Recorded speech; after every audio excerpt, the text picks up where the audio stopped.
تعلیمی ادارے کھلتے ہی کرونا کیسز دوبارہ سے سر اٹھانے لگے۔ وفا ہائی سیکنڈری اسکول میں طلباء اور اساتذہ کے کرونا ٹیسٹ کیے گئے، جس میں طلباء کے تمام ٹیسٹ منفی آئے، جبکہ 2 اساتذہ صدام حسین اور نوید صاحب کے ٹیسٹ مثبت آئے۔ ٹیسٹ مثبت آتے ہی انتظامیہ اور principal Wafa high secondary school Wajid Iqbal نے مشاورت کے ساتھ احتیاطی طور پر اسکول کو 5 روز کے لیے بند کر دیا اور اساتذہ کو قرنطینہ کر دیا۔ وفا ہائی سیکنڈری اسکول کے پرنسپل واجد اقبال نے ہزارہ ایکسپریس کو انٹرویو دیتے ہوئے کہا، اعوذ باللہ من الشیطان الرجیم، بسم اللہ الرحمن الرحیم۔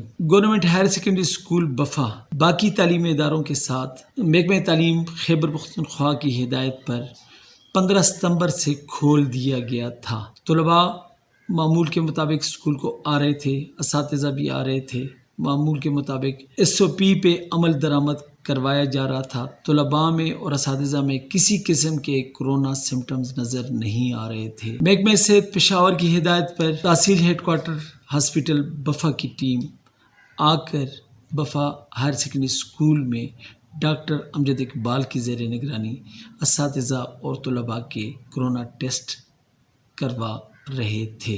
سب سے پہلے ہاسٹل کے طلباء کے ٹیسٹ کروائے گئے، ان کے اسٹاف کا کے ٹیسٹ کروائے گئے، جس میں سے تمام کے ٹیسٹ نیگیٹو آئے۔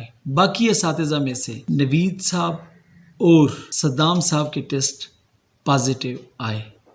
ان کے ٹیسٹ پازیٹیو آنے کی وجہ سے حکام بالا کی ہدایت پر آج سے اسکول کو احتیاطی طور پر 5 روز کے لیے بند کیا گیا۔ ان 2 اساتذہ کے ٹیسٹ پازیٹیو آنے کی وجہ سے احتیاطی طور پر حکام بالا کی ہدایت پر آج گورنمنٹ ہائر سیکنڈری اسکول وفا کو 5 روز کے لیے بند کیا جاتا ہے۔